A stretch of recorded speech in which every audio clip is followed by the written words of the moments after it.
young and nimble, go get it.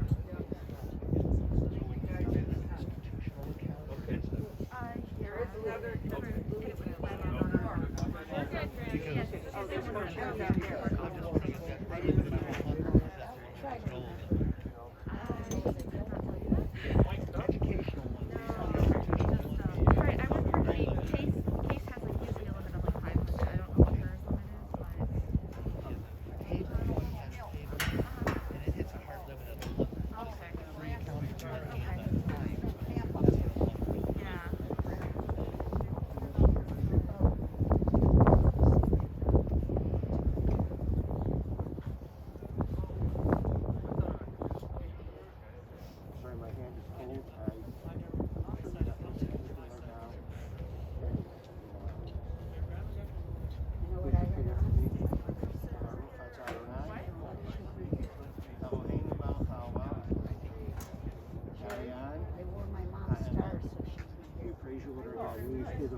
I know, it's a mess. What a photo. I shade up for them. I don't know.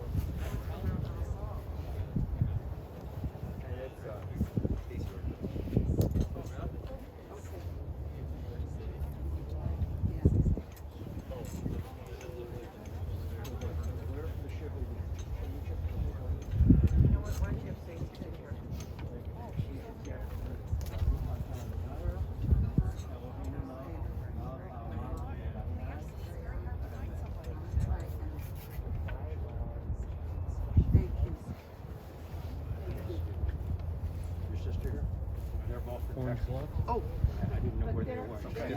They're zooming. Yeah. If They're it works. zooming If it doesn't work, they'll see it on They're right YouTube there, later. right there.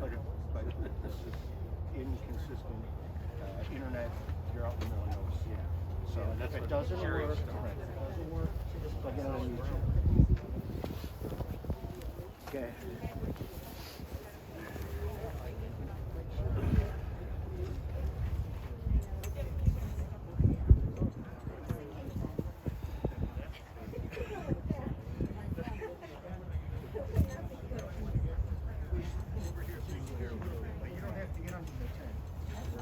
Start.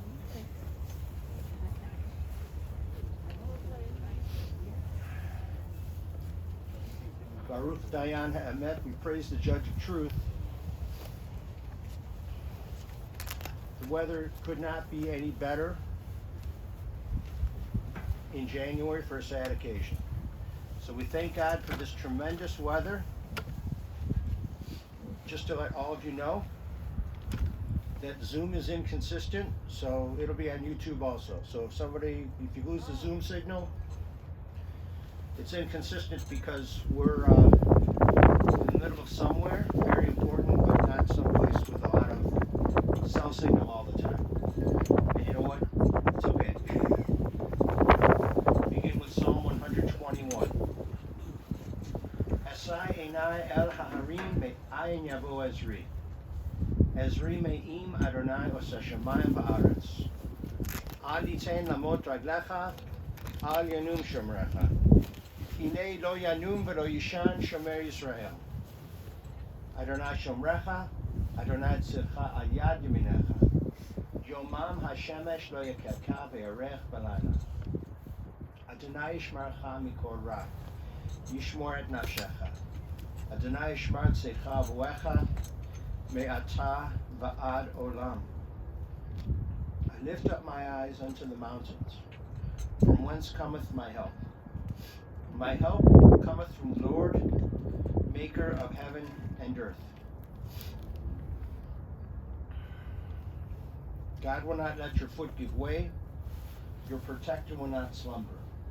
See, the protector of Israel neither slumbers nor sleeps. The Lord is your guardian. He is your protection at your right hand. The sun will not strike you by day, nor the moon by night. The Lord will guard you from all harm. He will guard your soul. You're going and you're coming, now and forever.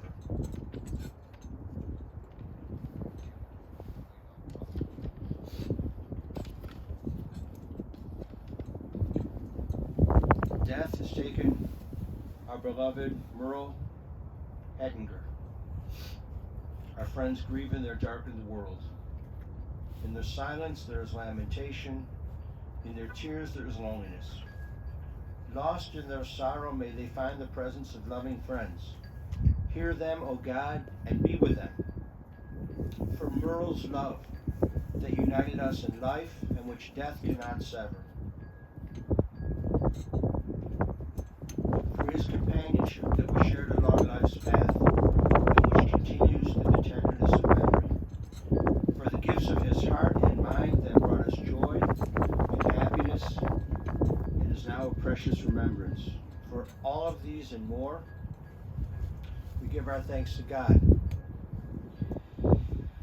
It is a time of grief, and we listen once again to the voice of our sacred scriptures from Sefer Tehillim, from the book of Psalms.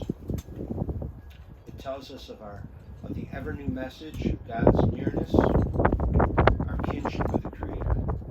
In light as in darkness, in joy as in sorrow, in life as in death. And so let us recite the 23rd Psalm in the English together. You know, the other day we saw a bald eagle coming through here. So from there, we'll see if a bald eagle comes down. But it's beautiful for us to be here together, out in nature. It's like you just like to garden. It's like we got garden out here, big garden. So let us recite the 23rd Psalm together. The Lord is my shepherd, I shall not want. He maketh me to lie down in green pastures.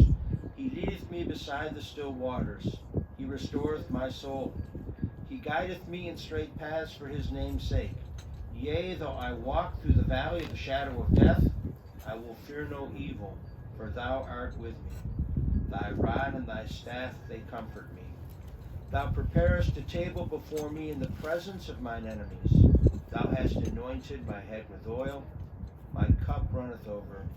Surely goodness and mercy shall follow me all the days of my life, and I shall dwell in the house of the Lord forever.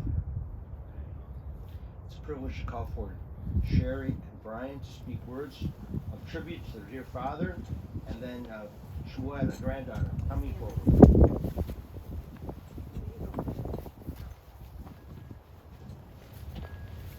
So, I first met my dad a little over 51 years ago. And he seemed like a great guy. You know, he fed me, played with me. You know, most of the time he didn't drop me, so that was a pretty good guy. Over the years, obviously, I learned a lot about him and from him.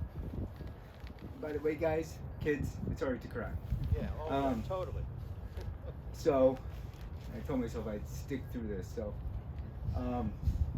but anyway, so, growing up as a kid with my dad, taught me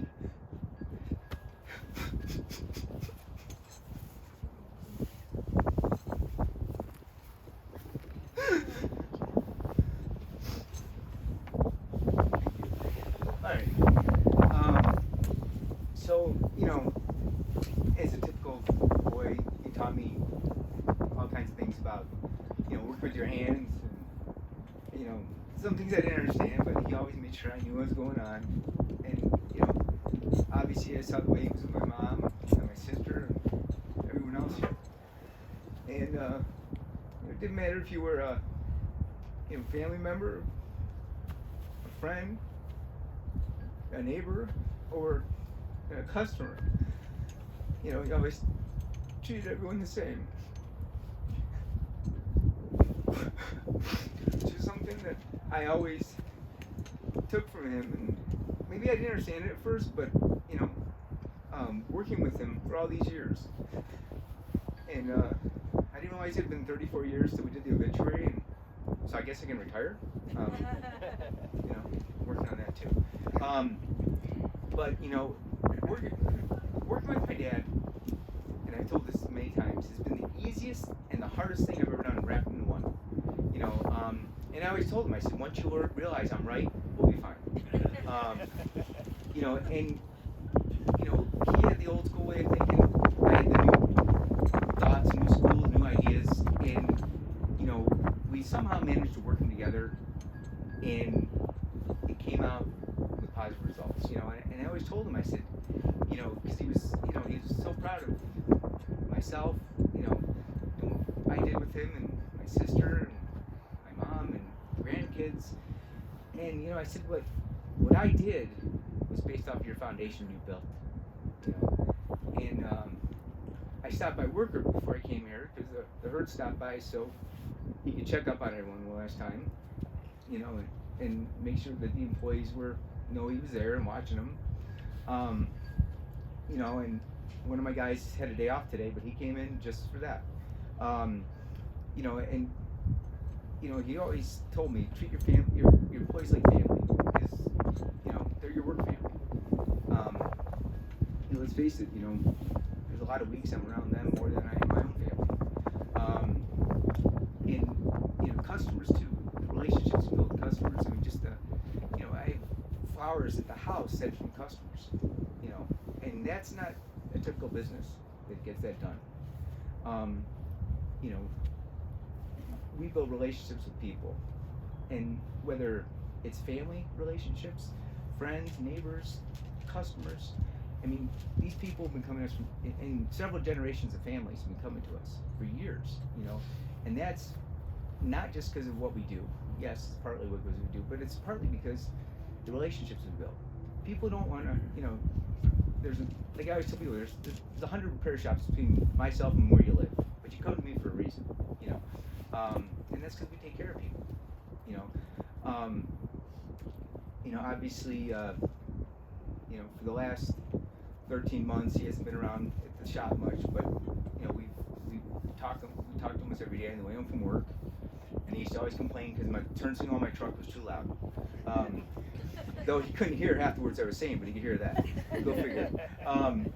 But you know, when he was at UH downtown last December, I was going to visit him a couple days after he fell, and behind the nurse's station was a little dry erase board, and written on it was, "Remember, it's the little things that mean the most." Now, it probably was some sort of inspirational thing to the nurses to remember the details or whatever, but it stuck with me because that's just the way he looked at things. You know, it wasn't always the big things, it was the little things. It was, you know, a smile on your face, saying hello, you know, telling, you know, not that he was the most emotional guy, you know, he didn't tell me he loved me very much, and I probably didn't extend it to him very much, but we knew it. You know, and I think a lot of people would agree that he, you know, was quick with a smile and, you know, would help you paint something or, you know, do something at the house or, you know, wherever he could, because that's what he liked doing. It was his way of showing that he loved you without necessarily saying it. And I guess I kind of got that from him, and, you know, I love everybody here, and I apologize for not telling you that sooner, but now I have a microphone, I can do that. But, you know, so that saying that was written there stuck with me from the moment I saw it, you know, and it was little things. It was, you know, obviously getting out of the hospital, going to rehab, getting out of rehab, you know, yes, he was using a walker and he was going through rehab at home, and my mom was amazing. I mean, what she did with him, you know, and people always say, oh, it's Dr. Mom. Well, sometimes I think my mom knew more than the doctors. You know, she might not be able to read an x-ray or a CAT scan, but boy, when it came to the medications and which one did what to him and how he acted with them, absolutely. And yes, it was tough on her, very tough. And then, you know, then the vid hit, and then, you know, just really, really, really affected him, and especially once cold weather hit and he couldn't get out, you know. But you know, my mom made sure he worked through it, and you know, he every now and then my mom would bring him up to the shop, and you know, he would just be, you know, that walker would move twice as fast. I kid you not. You know, he'd get in there and he'd want to have his little cup of coffee and talk to Kathy and talk to John, give him a hard time, and Matt and Jerry, you know, Brandon, Mitch, Matthew, Chris, you know, everybody. And you know, if my employees are watching this on Zoom live, before I tell you to get back to work, you can watch this. But you know, and that, seeing that come back, you know, wasn't just condolences for me, but you know, it was for him and what he stood for, and you know, everything about what he's done, and you know, I'm hope I can be half as good as what he was, you know. And I said earlier that you know, working with my dad was the easiest and hardest thing I've ever done in my life until now.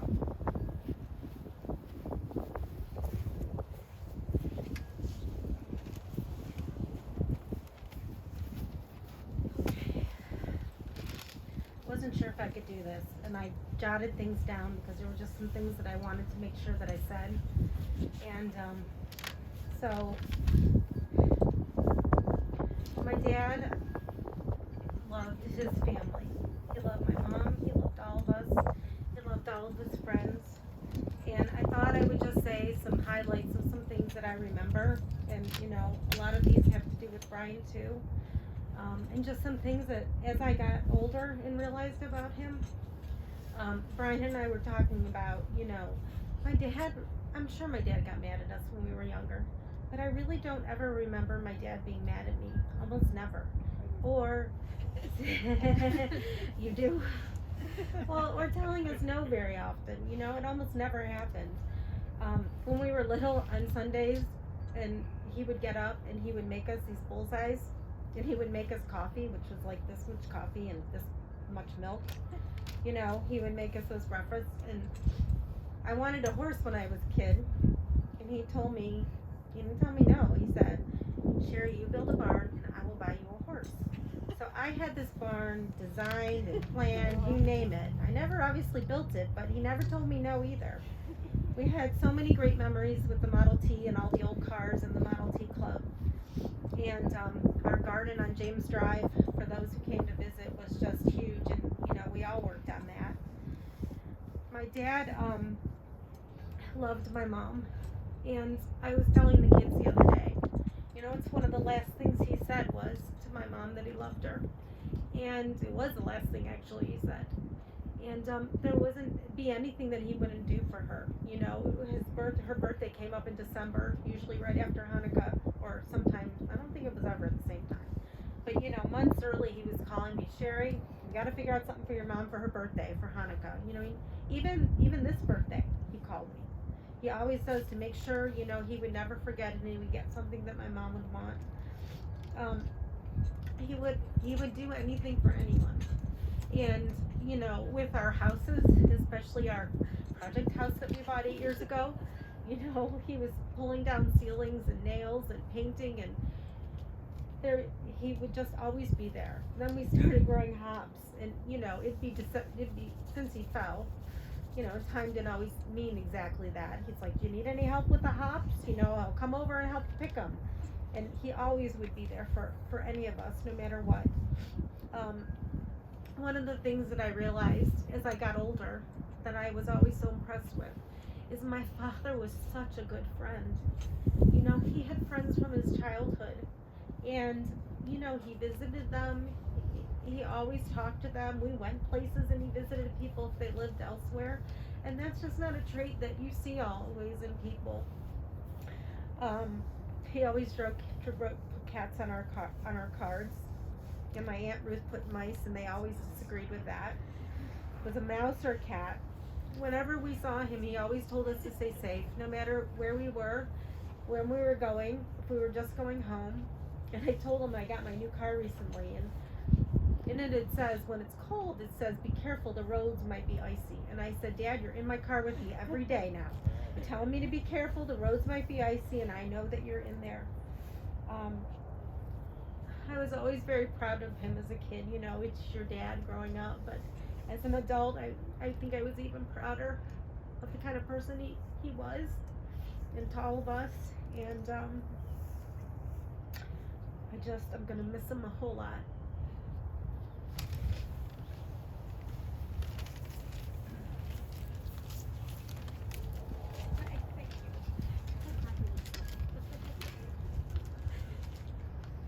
Hi Papa, Sammy here. I just wanted to share with everyone a few of my favorite memories that I will forever cherish. So I have to start with the most obvious one, and that is all the rides to Temple for Hebrew school on Wednesdays, where you always spoiled Ashley and I with Starbucks and the popcorn shop, either ice cream or popcorn, which always resulted in us being over-caffeinated and over-sugared for Hebrew school, which I'm sure Rabbi Matt was not fond of. Yeah, is that what that was? Yes. Oh, man. All of the sleepovers we had at your house as kids, where after we wore you out, whether that be from swimming or bike riding or board games, you always fell asleep in your chair in the family room. The way you loved the birds and the squirrels. You were always feeding the squirrels. When most people try to get rid of them, you were taking care of them, which I think says a lot about the person you were. The way you always honked your horn twice as you pulled in the driveway to let us know you were here. When you would leave a voicemail for me, you always said, "Hi, it's me." And I always remember being confused as to why you never said your full name until one time I told you, you know, your initials for Merle Ettinger spell me. So when you say, "Hi, it's me," you're really saying, "Hi, it's Merle Ettinger." You laughed and said, "That's exactly why I do that." I think every dog in our family will miss you and the biscuits you would feed them all the time. I know Tessa will miss the attention you always gave her in the treats. I know that Brody, Mac, Jasper, and Maggie are probably ecstatic to have you with them because knowing you, they have probably had more biscuits than they can count, and since dogs can't count, I'm sure it's a lot. All of the times you would take us fishing with cheese as bait. Your sweet tooth. You never met a cookie you didn't like, especially fudge. And fudge, when you think about it, pairs wonderfully with Merlot, your favorite type of wine. When I see fudge or Merlot, I will forever think of you. All of the family trips we took. My favorite trips being when we went to Walt Disney World over Valentine's Day when I was in 3rd grade, the trip out west to visit Yellowstone and the Grand Tetons before Cole's bar mitzvah, and New York City for Sarah and Johari's wedding. Most importantly, we will all miss the way you loved your family, your friends, and most importantly, Grammy. Grammy, Papa loved you so much and it was so evident. Not a day will go by that we do not think or talk about him, and I know I will miss our daily 4:30 calls every single day.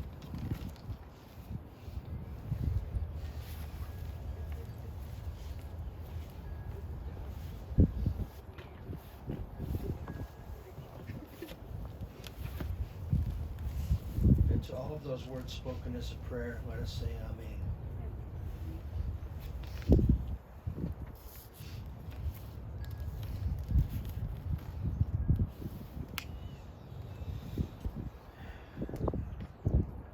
This sunny afternoon, a rarity this time of year, we gather upon a most solemn occasion. It's a reverent purpose to pay respects and a deserved tribute to our dear Merle Ettinger. Moshe was his Hebrew name, Moses, and the leader of the Jewish people for a while there. Moshe ben Shmuel v'Chan. He was kind. He was a good friend to people, old and new. And boy, did he love driving grandchildren to Hebrew school. Just love to hear that. And he drove to B'nai Yisrael probably too. Yep. As some of the family members talked about Merle and his love of gardening and watching things grow, I was reminded of traveling to Israel and a verse from the 2nd book of Samuel, not named for your father, but same name. 2nd book of Samuel, chapter 14, verse 14. Please look it up. As one drives, the verse is, "For we shall surely die, and shall be as water spilt on the ground, which cannot be gathered up again." As one drives from Jerusalem into the Negev desert or down to the Judean hills toward the Dead Sea, it's beautiful natural scenery, but there's little else on all sides except for rocks, desert, a few trees here and there. But when you pull into an Israeli village, it's green everywhere. And why is it green? It's because of the water spilt on the ground. That's the difference. The difference is irrigation. The water made the earth greener and more fertile. And so what babysat your beloved Merle, beloved Papa, beloved brother, his life is now like water spilled on the ground. The world is greener, the world is more beautiful, the world is better for his having lived. He was born here in Cleveland on July 25th, 1940. His parents of blessed memory, Samuel and Annie. Anna. Anne. I had like a couple of different ways when I couldn't hear you. She liked Anne? Well, let's call her Anne then. Samuel and Anne. He's survived by his sister Ruth. Ruth said he was a kind and loving brother, a good brother. He loved me very much, and I loved him. We grew up in Cleveland Heights. He graduated Heights High School in 1958. And he also graduated with another member of our congregation, Ruthie Raskin. And when I talked to Ruthie last night, she said, "Hey, remember, I graduated with Merle." I don't know if she was very close with him, but she knew him and she had nice words to say about him, which is just what you were saying about him. They graduated high school together. He was on the high school reunion committee for many years, which also takes a very special kind of a person with a special kind of a personality.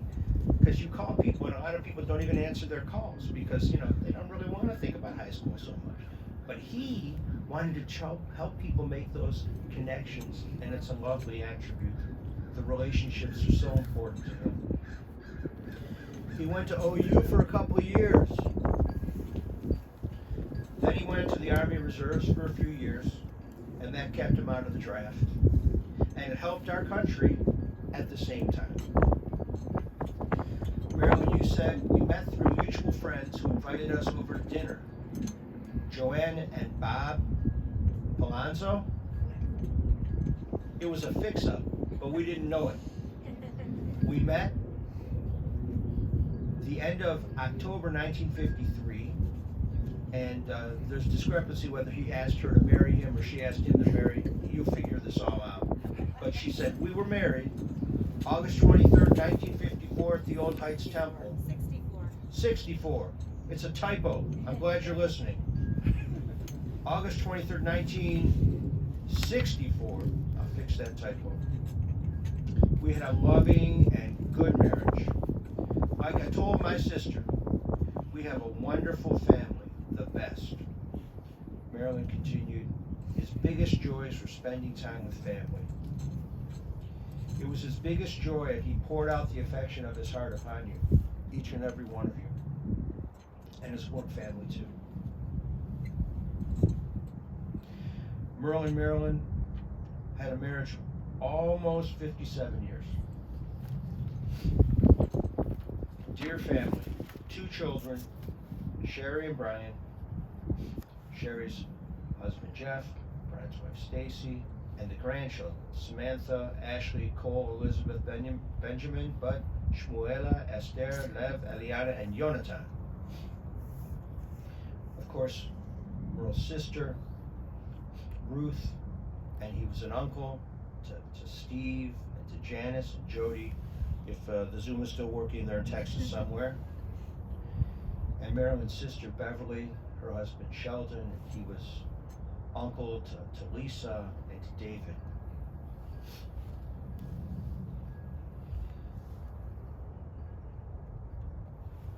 It's not a big family, but it's a close one, and you heard many, many recollections of how close it is.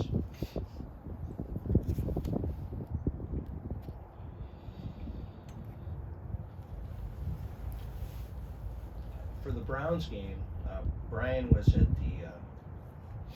the hospice, and he was doing play-by-play for Dad. And the nurse came in, and I guess just before the game gave him a little bit of morphine.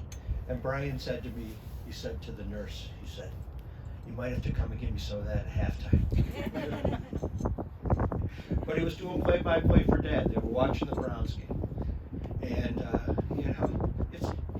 you guys have a divided family, and but this year, we're happy for Merle. Let's Jeff, for Merle. There you go. Super Bowl. You know what? Even for Merle, that might be too much to ask. Well, let's see what we can do. We'll take it one game at a time. And Brian was said to the nurse, if you hear me yelling, I'll try to keep it down. But he said there were people high-fiving in the hallways, and but I think they tried to keep it toned down. But it's a beautiful thing to be able to share these things with your children, and he knew you were there in some way. There's no doubt about that. No doubt about that. And then after the Browns victory, he breathed his last. He waited up a few hours, 7 hours, 6, 7 hours. It was an exhausting game for all who watched. But, for him now, there's no more deterioration or pain. There's just rest and wholeness and peace. It's just like Shabbat is a time of rest. Now for our dear Merle, it's a time of rest. His soul is returning to God, and to be with the souls of his dear relatives and friends and the ancestors of our people. And we learn this in Ecclesiastes chapter 12, verse 7. The dust returns to the earth as it was. The spirit returns to God who gave it. So Merle is now at peace, and his soul goes to a time called Olam Haba. Olam Haba is the world to come. This is a place. Olam Haba is a time. And one day, along with the dogs, apparently, your souls will all be together with him again. And so it's comforting to know that you will be together again. The family has allowed us to send an Old Gates of Prayer book and a Haggadah with him in the casket, because not only is it a mitzvah to escort the body of your loved one to its final resting place, but also holy books of our tradition. And just like the Haggadah teaches about our ancestors' time of slavery in Egypt and then their redemption, so it's a time of freedom for Merle as well. The freedom from the deterioration and the pain. And now he is at peace. And so your thoughts are filled to overflowing with thoughts of Merle Ettinger. And we thank God for this gift of life. Pretty long life. We would have hoped for more. But we would have hoped for more in health. If when we reach this point, we're just happy to have had him for the time we had him. And as you think of him, do a little gardening, or at least give people suggestions on how to do some gardening, and be good to people and be kind to people. For only through our deeds can the world be compensated for the loss of this good, decent man. He's a mensch, a good, decent person. And so we conclude with words from the first chapter of the book of Job.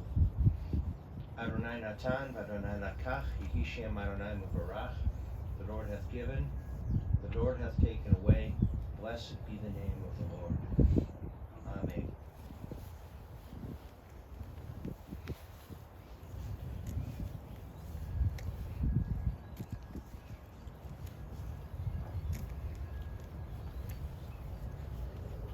Ose Shalom Bimromah. Uya'aseh Shalom Aleinu ve'al kol Yisrael ve'imru Amen. Ya'aseh Shalom, Ya'aseh Shalom, Shalom Aleinu ve'al kol Yisrael. Yaseh Shalom, Yaseh Shalom. Shalom Aleinu ve'al kol Yisrael. Yaseh Shalom, Yaseh Shalom. Shalom Aleinu ve'al kol Yisrael. Yaseh Shalom, Yaseh Shalom. Shalom Aleinu ve'al kol Yisrael. Yaseh Shalom, Yaseh Shalom. Shalom Aleinu ve'al kol Yisrael. May God, who causes peace to reign in the high heavens, may God cause peace to rain down upon us, upon all Israel, upon the soul of our dearly departed Merle Ettinger, and let us say, Amen. Please rise for Hail Malei Rachamim.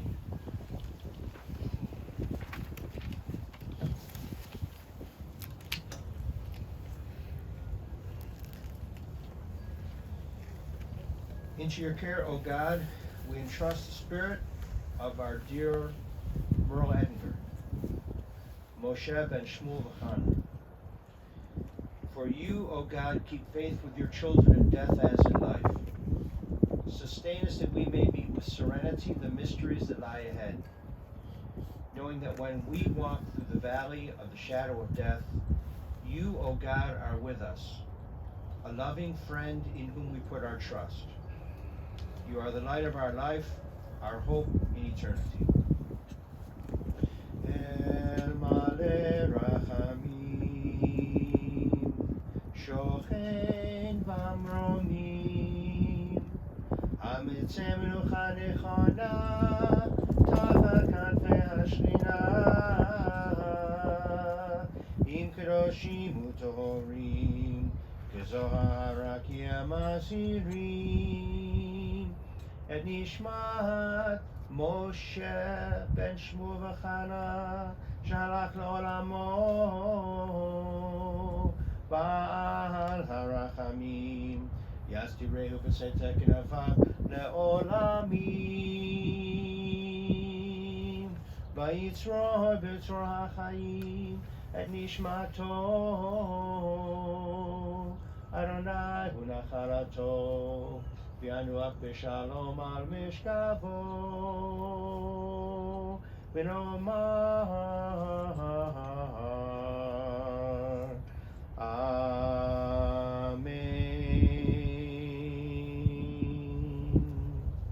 Compassionate God, eternal Spirit of the universe, grant perfect rest in your sheltering presence to our dear Merle Ettinger. He has entered eternity. O God of mercy, let him find refuge in the shadow of your wings, and let his soul be bound up in the bond of everlasting life. God is his inheritance, and may he rest in peace, and let us say, Amen.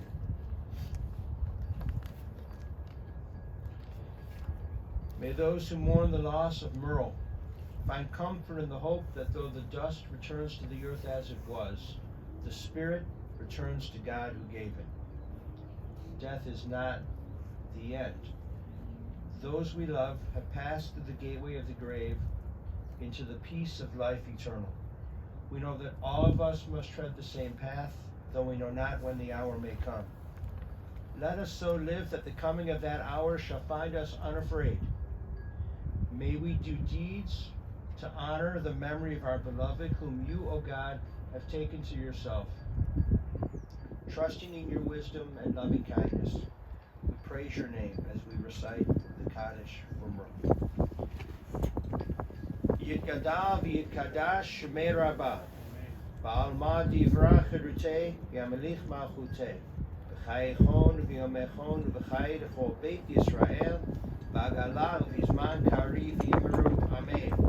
Yehei shemei rabbah m'varach v'olam v'olmei al-maya, Yitbarach v'yishtabach v'yitpa'ar v'yitro Yaseh. V'yitadar v'yitaleh v'yitalah shmei v'kedusha b'richu. Leila mikol berchatam v'shiratam v'shishmechatam v'nechamatam. Damiran v'alma v'yimru amen. Yehei shlama rabba mitshmaya v'chayim aleinu v'al kol Yisrael v'yimru amen. Oseh shalom b'imromav hu ya'aseh shalom aleinu v'al kol Yisrael v'yimru amen. May God grant peace to those who mourn and comfort all who are bereaved among us, and let us say, Amen. And those who wish, we will now help escort his body to its final resting place, and we will place earth upon the casket. Whomever wishes to may, beginning with the family.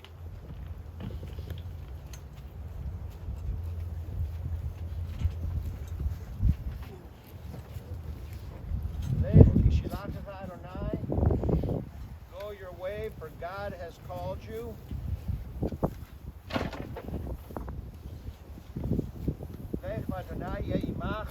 Go your way, and may God be with you.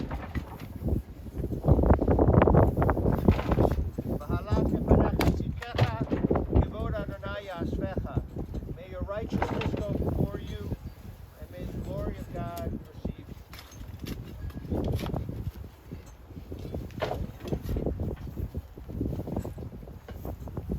Would everyone who is here and not wearing a ribbon please repeat these words after me to the mourners.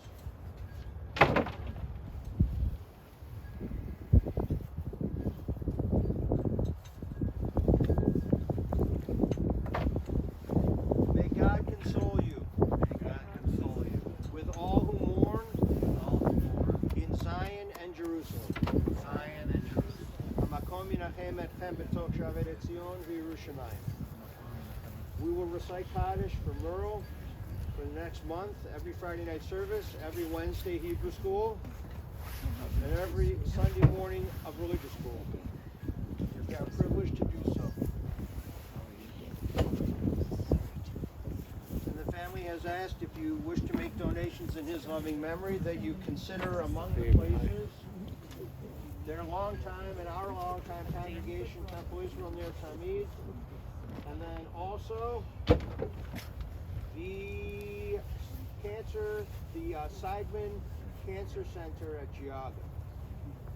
Either of those two or other places in his loving memory.